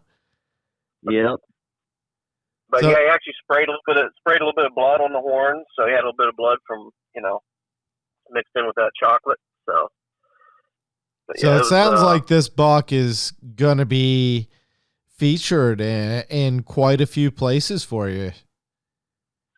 Yeah, it's pictures got shared on social media and stuff, and over the next couple of days, I mean, I was contacted by popular outdoor writers from Field and Stream, and then actually yesterday got a email, and I guess Whitetail Institute wants to put it on the cover of their summer issue magazine. So, oh, right, because you said you killed him in the Imperial Clover? Yeah, yep, it was in a Whitetail Institute clover plot, and actually the pictures Keith took, the guy that called me from Buckmasters, he wants to score it, and he's like, one thing is you got a big deer, and he goes, the second thing is he said you got some awesome pictures, and that's actually really cool to me. I mean, I think you got to honor the deer with pictures. You got to. It's more about the deer. I mean, at the end of the day, I killed a 4.5-year-old deer. Yeah. But it's that deer, and that's what a lot of these scoring systems are like. They want to honor the deer and how many inches it grew, So I think that's actually probably the coolest part of the story. Yeah, for sure. Yeah, that's. Go ahead, Keith. Oh no, I was going to say, because I mean, Ryan really nailed it. Is honoring that animal. I see, a lot of it. I don't know. I'm kind of driven. I want to take Steph kind of gets mad at me sometimes. I take so many photos of animals, but it's about the animal. It's about honoring that animal and what he is. It's wiping up the blood off their mouth, putting their tongue back in, and just try to make them look I would say lively a little bit, but just take really good quality photos of that animal, and that's. Give it the best representation as you could possibly give it. So. Yeah, for sure. I'm telling you, dude, you killed it on those photos. They were badass. It's really cool to see that's going to get shared around. And so it sounds like, Keith, that you're filming and all. What's going down this year may be featured with Managing Deer TV as well. Is that correct? Yeah. I mean, like I said, me and Ryan's been friends for quite a long time, and I still do my Tattooed and Wild stuff, and but this year I really want to try to help Ryan out. We do a lot of cross promoting and stuff like that, so this year I want to try to help get as much on film as we possibly can. We've got quite a few quite a few good bucks on camera this year. A lot of blasts from the past actually came in this year for me, and so I've got a really, really, really good one on a property that I'm kind of got my heart set for, but I hadn't seen him for a while. And then I've got, a couple blasts from the past show up, and I've got a buck the last couple of years followed me trying to nail him down, that Zeus buck, and he just completely blew up this year. So Ryan actually texted me the other day, and I don't know if it's the fever of not being able to get back out anymore, but he wants to come down and try to film this buck, me killing this buck. So that's pretty cool. So yeah, that'll be probably my goal for the rest of the year, is just to try to get big deer on camera, possibly deer I might hunt next year, and then I'd love to be able to film Keith kill a deer. 2 years ago, he filmed me shooting a nice 8-pointer at my. Okay, so that was 2 years ago. That's what I was thinking was last year. Trayvon, right? Yeah. Yeah, I was thinking that was last year for some reason. That's why I said that earlier. Okay, so that was two years ago you killed him, and Keith filmed it with you. Yeah. Right, He okay. down some awesome footage that deer. Honestly, like, that hunt was way more exciting than the hunt when I killed my 200. Interesting. Just how it all played out. I mean, I'm sure if you think about. Oh yeah, you saw him at the edge of the field, scoping it, and you got the build up. It wasn't just holy shit, he's right here. Yeah, it wasn't just like you couldn't hear anything and then the deer appears. Like, I've had hunts where bucks are chasing does and grunting, and you're trying to stop them, and like super intense stuff. And this was just kind of laid back. The deer walked out and broadside like he should have been, and I shot him. Yeah, that Crazy. was a crazy hunt, because we actually watched that deer for a while before. I mean, Ryan was just very particular about the angle of the deer, and and finally that thing just turned enough to where we could get an arrow in him. And when he shot that deer, he came out. I mean, it scared the shit out of me when he shot that, and we just seen that arrow marry through it. He jumped up and just yelled, "Fucking smoke them!" And it scared the shit out of me. I remember. I didn't see that coming out of him, dude. I was like, "Oh shit!" But yeah, that was just so cool, because every time we had a bunch of does in the big clover plot, so they kept looking back. Every time they looked back, that's him. That's got to be him. It's got to be him. Because Ryan had this deer down to a science. Like, if he shows up in the morning, he's there in the evening. I remember you saying that now, actually. You're like, every time he comes in the morning, he comes back in the evening. So, yeah, it's pretty. It's always fun when you can get together, and it's just textbook, man, when it comes together like that. I mean, we put in so many hours trying to film, and it seems like when you put the camera down or you take a break and you go out, and that's when it usually happens. But I mean, that day it just everything fell into place. So. Where can people watch that hunt, Ryan? What's that? Where can people watch that hunt and see that hunt? Yeah, if you go to our YouTube channel under Managing Deer TV, you can see that hunt. I'm not sure what we have it labeled. But it is up on Managing Deer TV, your YouTube page. Yeah, I think it's labeled something about maybe an 8-point Southern Ohio. Gotcha. So that was another hunt where I smoked that deer, double lunged him, and I knew it, and then a couple seconds later, I'm asking Keith, like, did I put a good shot on him? I mean, have you ever put a good shot on a deer and lost it? Yeah, and I think that's why I questioned myself. Exactly, I have as well. 3 or 4 years ago, when I shot, probably it was right around a 170. I mean, that arrow hit the exact mark I wanted, and I got 0 penetration, and it was not a shoulder shot. I still to this day cannot figure out what happened. I had that happen one time before, and that was on a doe, not a big buck. It was like my broadhead hit a brick wall. And I think what I had determined had happened was, I believe my D-loop pinched a little too much and was like squeezing my nock. And I think it just sent the arrow out, not in a perfect straight line.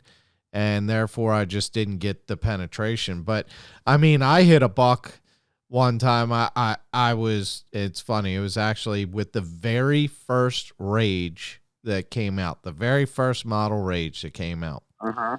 When I hit this buck, it was September 18th in the morning. I didn't even go look for him. I just went to go get help.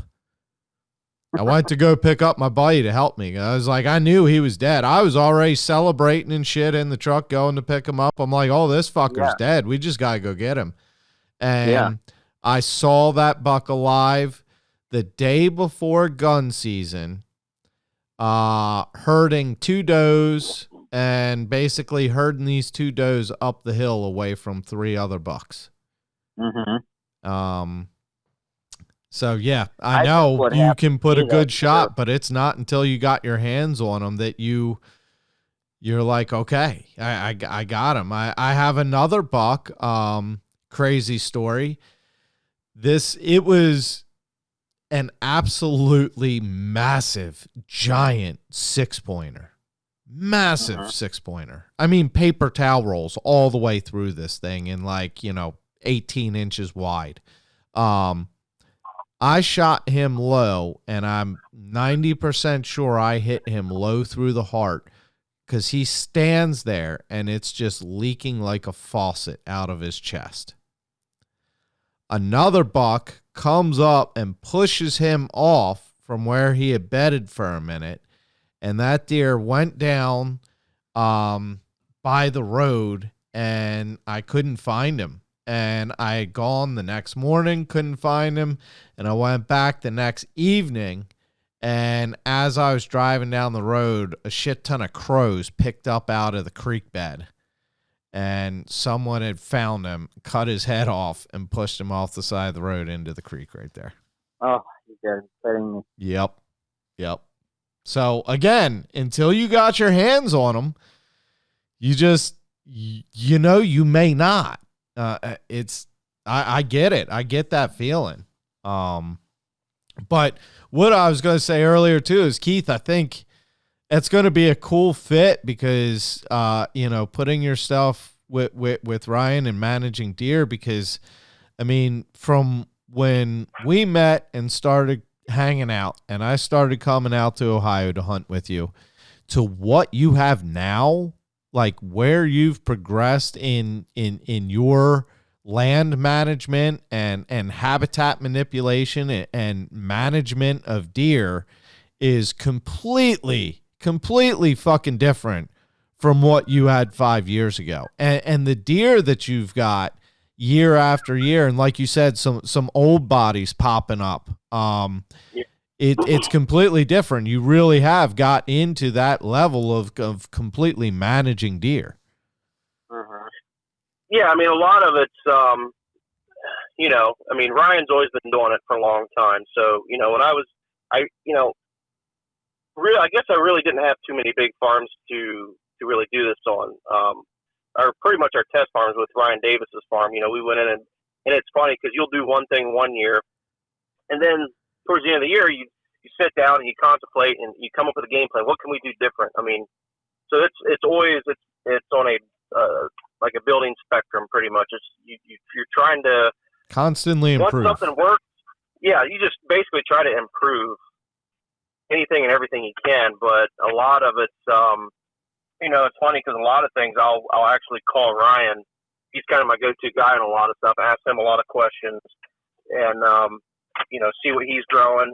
Something this year we did, his dad did last year, was put kale in. So this year, at Ryan's farm, I did put some kale in there, and then where Steph usually hunts her spot, I did a big kale plot out there too. Interesting. So I've never done it.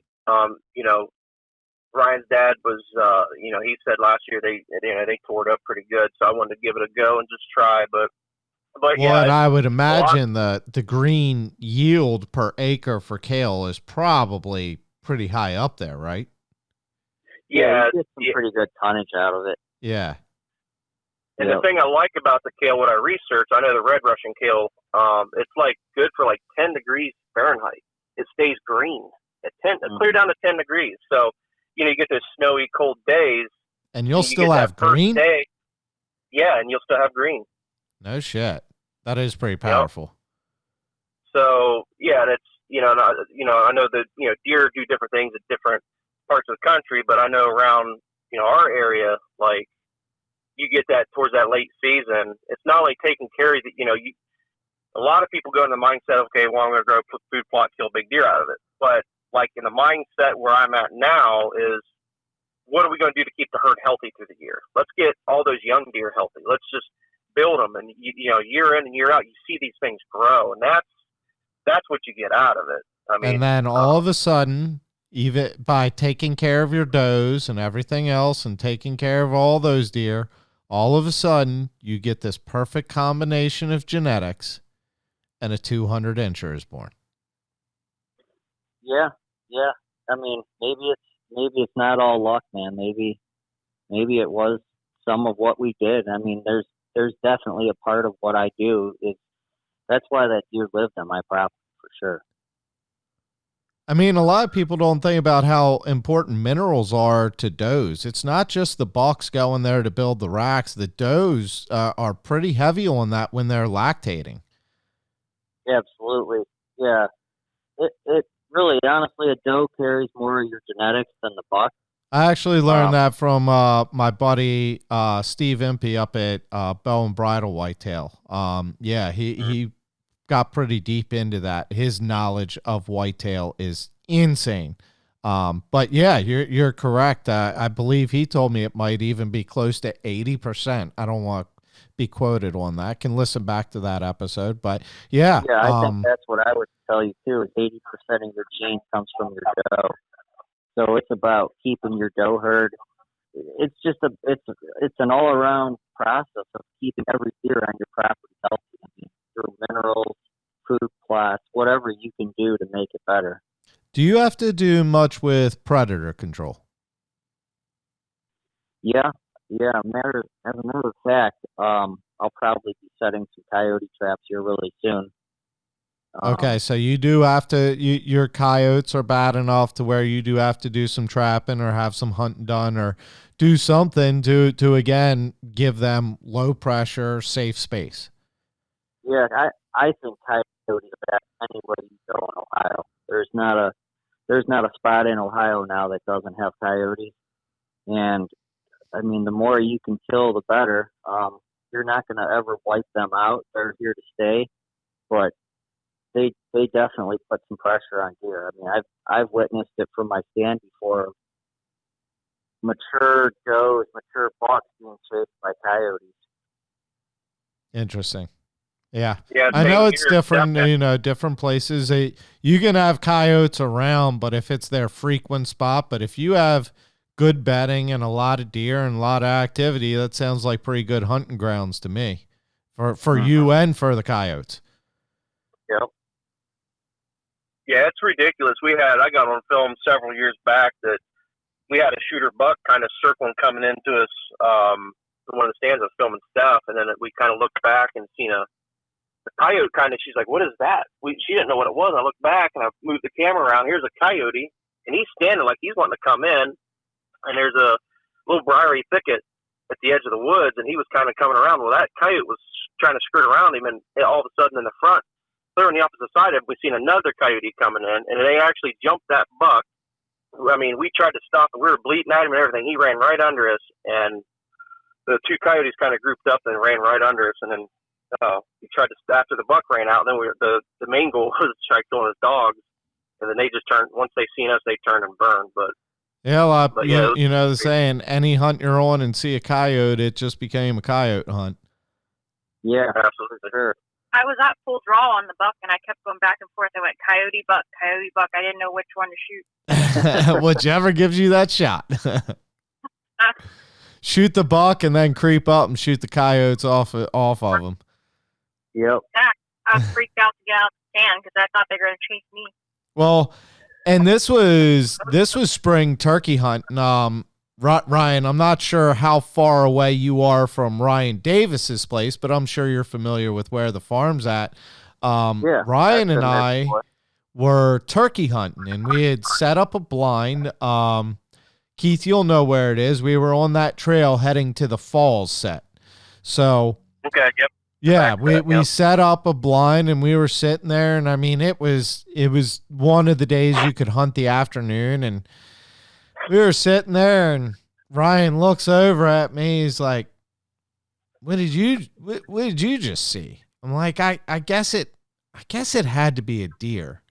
He was like, well, what do you mean? Was it a deer or not? And I'm like, I guess it had to be a deer, but I mean, it looked like a mountain lion. And he's like, don't even fucking say that. People just reported seeing a mountain lion like 2 days ago right down the street. I'm like, well, okay, yeah, I'm pretty sure I just saw the fucking mountain lion then. Like, as I watched it and I watched it going through and I saw the color of it, but, you know, it's spring turkey hunting. Things are getting thick. Things are getting green. So I didn't get necessarily a whole body, but my brain's telling me the whole time, that's a fucking mountain lion.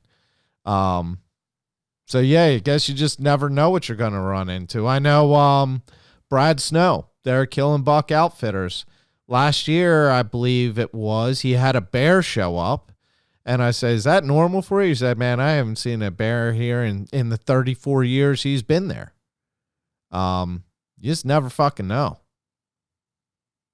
Yeah, it's crazy what predators will do, or, you know, with a small population, how far and how fast they can actually come into an area, because, I mean, we've got him, you know, he's one county up from us, but, I mean, Ryan had one, Ryan was actually, woke up one morning, he called me, I was just getting up, and he's like, man, I was taking a piss and looked out the side window, and I seen something big and black come down the damn tree outside. He goes, I think it was a damn bear. I was like, what? Fucking crazy. And then, lo and behold, the next property over, we work with a guy that hunts, you know, there's a larger property next behind Ryan's house, and he's got pictures of a bear at his feeder. So yeah. I was like, well, maybe he wasn't bullshitting. You never know. I'm still surprised no one's killed Sasquatch. Do you got him on Moultrie yet, and you're just not telling us? It was funny, man. A couple of years ago, I found these not cell cams, just trail cameras for sale on Facebook, and I met the kid, and I'm like, why are you selling them? He's like, well, honestly, we were trying to get pictures of Sasquatch with them. And I'm like, no, you weren't. He's like, yeah, I swear to God, we were trying to get pictures of Sasquatch. So I'm gonna assume they didn't get any. I don't just think like so. every Sasquatch episode of any fucking Bigfoot show or anything. Oh, he's real. Wild Bill told me he was real. Wild Bill told you. Yeah. Well, how come no one's ever shot him in gun season yet? He's elusive. More elusive than a 200-inch deer. Well, speaking of bear, you know, last year I drew, Maryland is a lottery for a bear tag. There's a allotted number. They pick a certain number from each county that enter, and that's how it goes.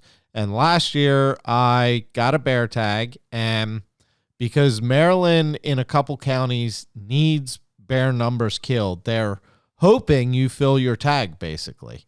So you're allowed to assign a sub-permittee, which basically allows someone else to hunt with you, near you, and use that same tag, but only one bear can be killed between the two of you. So what we did last year, a buddy of mine, longtime friend of mine, Andrew, he has some property up in Western Maryland that has bears. And we set a plan and said, okay, here's the deal. If the bear comes close enough for me to shoot with a bow, it's mine. If it's outside of my bow range, he's got the muzzle loader, it's his. And very first day, about 2:30 in the afternoon, after an all-day sit, it was about 2:30 in the afternoon, I believe, he shot like a 120-pound boar about 65 yards. This year, Andrew drew the bear permit. So he's got the bear permit and assigning me as a sub-permittee, so it's going to be pretty badass. You know, the last week of October, I'll be out hanging from, you know, I'll be in my .5 tree stand and saddle, and he'll be in the stand, and we're going to do the same thing. I'm going to have the bow, and if it comes in range, I'm going to cut the Zeus loose, And if it's outside of range, that muzzle loader is going to bark. Pretty excited about that again. That's pretty cool. Yeah. I tell you what, dude, I am itching so bad to get down in the marsh for some fucking sick deer right now. Like, I know with this weather and shit going on and the time it is that they got to be crazy. I'm seeing pictures of big ones being dropped. Like, it's driving me fucking wild. But so Ryan, what are you going to do? Like, are you going to travel to other states, or are you strictly going to focus on just keeping them healthy and seeing what you got for next year and filming buddies? Or are you, what's your deal now? Honestly, yeah, I'm going to keep a tab on some other deer. Try to put my dad on a big deer this year, and hopefully get him a nice deer. And then if all things line up right, maybe film Keith shooting a deer. And I don't know, I guess just kind of have fun with the season. The pressure's off now. Yeah, that's awesome. Yeah, are your kids old enough to hunt? They're getting there. They're 6 and 8. Okay, so you don't have to focus on getting them one just quite yet then. No, I don't think they're quite ready. Gotcha. Yeah, not yet. I mean, they wanna go out with me. I think it's just the kind of experience that they both hunted with me before. But we'll probably get out, and I don't think we'll even shoot anything. I think we'll just watch some deer and let them have fun with it. Gotcha. You know, because that's one thing I think about, like, you know, when people are planning and everything, and when Keith and I are talking, you know, and he told me that one of your good pieces of advice to him this year is focus on 1 or 2 properties. Pick your 1 or 2 properties, your best producing spots, focus on them. But then Keith, in his situation, and with Steph Chaz, you know, now that's 3 to 4 good properties. So each of them, you know what I mean? It's like that's why he's getting in this next level of managing deer, because, you know, and then he's always trying to help me if I come out. A lot of times I'm hunting Ryan's farm, but if Keith can be off, you know, he's usually got me out somewhere and he's behind the camera. You know, Steph, and you got Clint coming out this year, right? Ripping ducks, Keith? Oh, yeah. Yeah, Clint's coming out, I think, the 9th. He's going to be up for a little bit. I think Dallas may take the trip up the first week. And I got a couple properties that's really, really good that he's hunted through the years with me. So, and then, of course, Piper, that girl, she is 8 up, son. I'm telling you, I send her all the pictures to the big bucks. She was just texting me the other night. She's like, please tell my dad that I can come. Can you guys just come get me? So I love that girl. There is no one more entertaining after a shot than Piper. Hands down. She loses her mind. Yeah, she's fun. So she's. You posted a video of a GoPro like out by a tree or something, like nowhere near the blind. It's like up close on the decoys, and this turkey gets shot, and just from 25 yards away, hear the screams. I'm like, Piper shot a bird, didn't she? It's like, yep. It's like, I knew instantly who it was that killed that bird. And that's with the case on the GoPro. Exactly. That's what I mean. From the video inside the blind is ridiculous. Yeah, and that's fun. When a kid is like that obsessed about it, I mean, that's what's fun. I mean, that's what it's all about, man. She screams, she cries. When there's enough passion and emotion that you cannot control it, that's, you know, yeah, like you said, is there anything better than seeing that, especially from a child getting into it? Oh, no, especially with what's going on in the world today. More kids need to get outside and kill some deer instead of all the bullshit they get into. Absolutely, that's 100. For sure. I mean, dude, hunting, like it or not, however you want to put it, builds character, especially if you're passionate about it. I mean, there's no bigger roller coaster of up and down, and especially when, you know, you're starting and you don't really know how the game goes yet. or you don't know that the odds are not stacked in your favor when playing this game. And you kind of get so close sometimes, and then you get frustrated, or you make a single mistake, or, you know, like this year, thank God it was only a doe, but I had, you know, been practicing with my arrows, my bow set up, everything, and I have dead lighted nocks that I use in my practice arrows a lot of times. So I'm shooting the same weight and everything, but I'm not using up the battery of good ones. I'm using dead ones. Well, right before I went out, I opened up a brand new pack of lighted nocks, put them on my bow, and I believe it was the second morning of the season.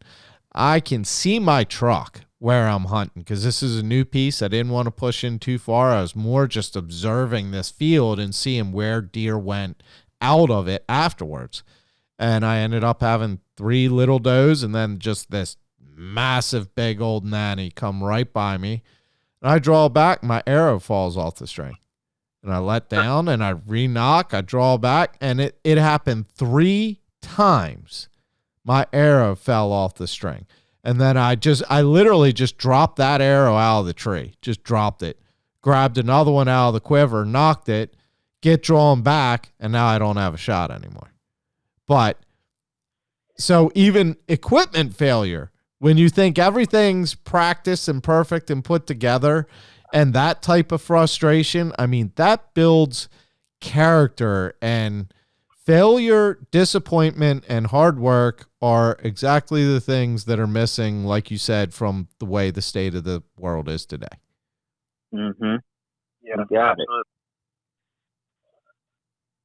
Well, guys, we're close to 2 hours into this. You got any more tips on COVID? On, you know, what's just like, Keith, okay, let me ask you this. Keith, I know you're kind of in a different situation right now with building Steph's new salon. So you're kind of in a different mode of hunting at this point in the season, but are you kind of at that point where you're doing the same thing? You got your mole trees out there, you got a couple good properties, you got the food plot set up, you got some old bucks showing up, and you're kind of waiting to just make your move on the right days due to your intel? Yeah, I mean, it's there's a couple properties. We're really 3 that I'm really targeting right now. And it's funny because the same thing happened to me last year. I had a couple good properties. We had the king buck on one. We ended up finding dead later in the year. But then I had Zeus I was after, 2 properties, a half hour apart. And it seemed like I was at one spot and he was over at the other spot. And then, I had a conversation with Ryan last year, and Ryan's like, dude, you have Ryan Beran. He said, you got to get focused on one spot, dude. And it was literally 2 days later we had that conversation. I didn't kill Zeus, but I killed another worthy opponent. Old big body deer. I remember him. So I ended up killing him, and it was just like, you know what I mean? It was just sometimes it's good to have that conversation with somebody to kind of give you a swift kick in the ass, kind of, and just say, hey, I see, because I mean, you do it all the time. We do it with all each other. It's just like you see one person doing one thing, it's like, well, maybe if you could, I'm seeing you do this, you might not realize it, but just kind of jump back and sometimes go back to basics and just, it's good to have advice from somebody else. But this year is, with the salon and everything going on in my head, I know where my heart is. It's in the tree stand right now, but I got Steph staring at me ready to kick my ass, but I'm trying to figure that out. But it's telling yourself to be, I'm trying to be patient. I'm trying to do a little, some things different this year, and I really need to focus on one spot. But I had a really big buck on another spot that kind of fell off the radar. That I'm I'm doing a lot of homework and trying to figure it out. It's on a newer property, and lo and behold, I've got another big buck that I've got him just pinned down hard daylight. I've got him from one end to the other, this ridge, and I'm just like, I got some of the other deer that are bigger on another spot. So it's just like, what the hell do I do? Where to go? I tell you, he can't focus. Steph, you got to step in, kill one of these big bucks for him, take one out of his list so he can focus a little more. She will. Don't worry. She will. Yeah. I know it. Oh, she's a fucking killer. I know it. Yeah, he's going to look pretty on the wall up there next to Wartzo. I mean, I can pick up the slack, I guess, if I have to. Well, Somebody may have to. like I said, if you really need help, I could make a trip too. Well, you're more than welcome. Yeah, so. yeah. Well, I'll be out there soon too, for sure. You know that. But you know, Ryan, Keith has been sending me. He's like, "Oh, check out this buck," and I'm like, "Dude, that's great. I would plug him, but you better not." Like, you've got too many good deer this year, and I know you know, Keith, you kind of, it kind of seems like this has been the cycle of the past couple years. One, you are the king of massive 8 points. You know, massive 8 points is kind of your thing, but you always have all these really big target deer, and you hunt hard, and then it's like, it always seems like when there's an ancient one that walks by, you can't help yourself. No, it's good to take those deer out. I mean, it is. No, I'm not saying. I mean, to me, I look at. Well, I've even showed you the one buck I have on camera, Keith. He is nothing but giant, massive main beams. He is just a whole, absolute toad of a deer. He's old. He's fat. His back is sagging. He does not have much for antlers. He's just massive main beams with nubs. But to me, that is as much of a trophy as, you know, like a good 144-year-old or whatever, you know, like. And that's a lot of it. Ryan will agree with it. A lot of that is building your property to be better. Is the good to get those bucks out of there. I know that was some practices that me and Ryan Davis did on his farm. Is, you know, there's a couple bucks, some older bucks that we've taken out of there weren't monsters, but sometimes you just got to get them out of there, you know, to better the property. I mean, for sure. I mean, they can still be dominant, even if, look, you don't want one buck spreading its genes throughout your property throughout the years. You want variation. And the other thing is sometimes those bucks can get to the point where they're still dominant in the territory that they rule, but they may not even still be fertile to where they can still, you know what I mean? They can be the ones that can injure your up and comers. Like you said, that 3-year-old, COVID as a 3-year-old, he wasn't the dominant buck. You could have some big old gnarly nasty bastard fuck him up. You said you had one of your target bucks die to another buck, correct? I did. Yeah, and he wasn't the biggest deer, but he was the most mature deer on the property. Insane. I mean, yeah, you just never know. And that is why you would have been crazy to let that buck try to go to 5.5, because you never know. That wasn't happening. Yeah, dude, that's hard at full draw, 155-inch, 19-point freak. Yeah, but that's what managing deer is. That is what managing deer is to the T. That's pretty epic. Well, like I said, we're about 2 hours in, guys. This has been, Ryan, it's been cool to catch up with you and talk with you because, like I said, Keith and I talk damn near every day, and I know you two talk a lot. He speaks really highly of you. Well, thanks for having me on, and for sure, cool dude. To share the story with everyone, and I'm sure you'll share it here in the near future, and anyone that wants to hear the story, you guys have heard it here first, I guess. Yeah, I appreciate that. It's pretty cool to help break COVID to the world in case no one's heard of it. Yep. Well, this is the 200-inch version, not the Chinese. All American made, right in Ohio. But so just run down, give some of your sponsors or partnerships a shout out while we're here. And again, Managing Deer TV on YouTube, but where else can everyone follow along and, just give some love to the people that helped make this happen? Yeah, definitely want to thank all of our sponsors, Moultrie, Summit, Code Blue, Black Eagle Arrows, Trophy Rock, Luminoc, Smoky Deer Lures. That's pretty much everyone we work with. If you want to follow along on our show throughout the year, we try to share a lot of our info, a lot of our pictures, good hunts. You can check out YouTube, Facebook, and Instagram. And it's Managing Deer TV on all those platforms, right? That's correct. Yep. Keith, I know your footage is going to be coming out with Managing Deer TV this year. That's pretty epic, but it's Keith Sharrock on Instagram and Facebook, right? That's correct. Yep, Keith Tattooed in the Wild. Fuck yeah. And just Keith Sharrock on Facebook.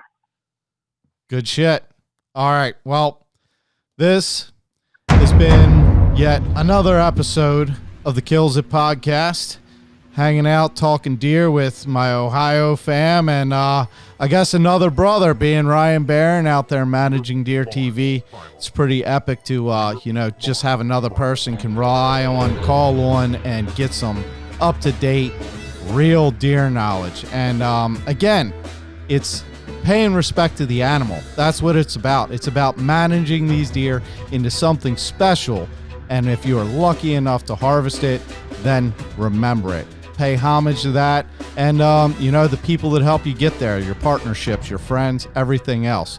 Ryan Beran, Keith Sharrock, Managing Deer TV, kills it.